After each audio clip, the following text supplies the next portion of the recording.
ក្រហមរិទ្ធីសសែនក្រោមពីសូសែនទាត់ថែមទៀតអាយ៉ាស្ដាំរបស់សូសែនស្ដាំរបស់សូសែនឆ្វេង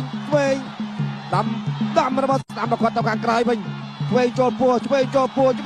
ពីថងបានវិញអាយ៉ាឆ្វេងចូលពោះសូសែនជាយប់ទាត់ក្រោមបកជង្គង់ឆ្វេងចូលពោះឥឡូវអ្នកដាក់ទៅគឺរទ្ធីសូសែនវិញ2ដល់ពីថងបានជាយប់វាយពោះឲ្យរទ្ធីសូសែនចុកក្រោយបាត់ហើយ6 7បាទឥឡូវរាប់ដល់8សូសែនគឺមកវិញបានប្រកួតបន្តទៀតស៊ូបានឬក៏មិនបានទេអាយ៉ាអ្នកថ្មីសិនបាទអង្គសសិនអូយបាទថងបានគាត់ដឹងចំណុចខ្សោយរបស់រទ្ធីសូសែនពួរប្រកួតបន្តថងបានសេរីតែពួរទៅខាងក្រោមទេទាត់ឆ្វេងវាយឆ្វេងរបស់ថងបានបកជង្គង់របស់សូសែនទាត់ឆ្វេងពីថងបានទាត់ឆ្វេងសងទល់កែងអូបកកែងសងវាយពោះទឹកទៅហើយលើកទី2និយាយរួមបាទពោះ